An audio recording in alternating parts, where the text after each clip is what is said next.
Hello बच्चों, let's read the question. The question says humerus it is rounded upper end head articulates into. जो humerus का upper rounded head होता है वो किसके अंदर जाके articulate करता है, मतलब किसके अंदर वो जाके joint होता है. So now let's start the question. सबसे पहले हम क्वेश्चन को सॉल्व करने का की कॉन्सेप्ट देखेंगे. की कॉन्सेप्ट.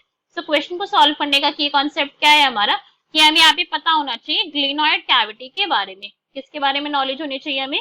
Glenoid cavity. अगर हमें ग्लिनॉइड कैविटी के बारे में नॉलेज है तो हम क्वेश्चन को इजीली सॉल्व कर सकते हैं. अगर हम ग्लिनॉइड कैविटी की बात करें कि भाई ग्लिनॉइड कैविटी बेसिकली होती क्या है, तो ये आपको अपर आर्म के अंदर ऑब्जर्व होगी. फोर लिम्ब भी कह सकते हैं आप, अपर आर्म. और अपर आर्म का में जो हमारा होता है उसका ह्यूमरस पार्ट. ठीक है, ह्यूमरस हमें पता है सेकंड लार्जेस्ट बोन होती है, अपर आर्म के अंदर ऑब्जर्व होती है. तो ह्यूमरस का जो हेड है, इसका ये जो राउंड राउंड सा हेड होता है ह्यूमरस का, ये पूरी की पूरी क्या है हमारी ह्यूमरस की बोन है. और ये जो इसका हेड है, इसका हेड जो है जिस कैविटी के अंदर आके ज्वाइन करता है उसी कैविटी को हम बोलते हैं ग्लिनॉइड कैविटी. ग्लिनॉइड कैविटी बोला जाता है इसको. सब इसके हम एक बेटर डायग्राम देख सकते हैं, बिकॉज ये तो हमने बहुत सुपरफिशियल सा बनाया. अच्छे से एक डायग्राम दिखते हैं और क्वेश्चन को हमारे यहाँ पे अच्छे से समझते हैं. तो हम यहाँ पे हमारा डायग्राम देख सकते हैं. ठीक है, ये हमारी ह्यूमरस वाली बोन है. This is humerus bone. इसका हेड कहाँ पर दिख रहा है आपको? ये जो इसका राउंड राउंड सा हेड है ना, दिस इज इसका हेड. यहाँ पे हमें मेंशन भी है क्लियरली, हेड ऑफ ह्यूमरस. ठीक है, और जो हेड ऑफ ह्यूमरस है हमारा, ये यहाँ पे क्या कर रहा है हम देख सकते हैं. यहाँ पे कैविटी के अंदर जाके ज्वाइन हो रहा है, इसके अंदर आर्टिकुलेट हो रहा है, और इस कैविटी को बोला जाता है ग्लिनॉइड कैविटी. इसी के बारे में हमसे क्वेश्चन में पूछा गया था. तो क्वेश्चन में अगर हम ऑप्शन रीड करेंगे तो कौन सा हमारा करेक्ट ऑप्शन हो जाएगा?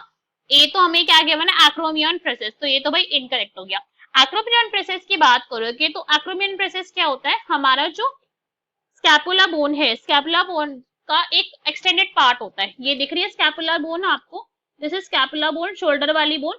इसी का जो एक्सटेंडेड पार्ट है ना, ये छोटा सा, ये जो यहाँ पे ऐसे पूरे ट्रायंगुलर बोन है, वैसे इसका जो पार्ट होता है उसको हम एक्रोमियन कहते हैं. तो भाई इसके अंदर तो हमारा हेड आर्टिकुलेट हो नहीं रहा ना ह्यूमरस का. This is incorrect. नेक्स्ट हमें यहाँ पे क्या गिवन है? Deltoid cavity. तो ये भी इनकरेक्ट हो गया.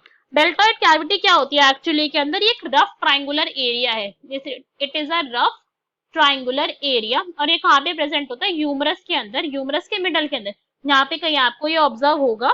कौन सी साइड पे? फ्रंट साइड पे. ठीक है, ह्यूमरस के अंदर इसकी प्रेजेंस होती है, ह्यूमरस बोन के अंदर उसके मिडल में. तो ये भी इनकरेक्ट हो गया, बिकॉज हमसे हेड के अंदर आर्टिकुलेट कर है वो पूछा गया. Glenoid cavity, it is our correct answer. D is acetabulum. ये इनकरेक्ट हो गया. एसिटाबुलम क्या है? एसिटाबुलम वो वाली कैविटी है जिसके अंदर फीमर, जो क्या है हमारी थाई की बोन होते हैं, उसका हेड जाके आर्टिकुलेट करता है. So this is wrong. So question का correct answer will be C, that is glenoid cavity. Hope you understood it well. Best of luck. Thank you.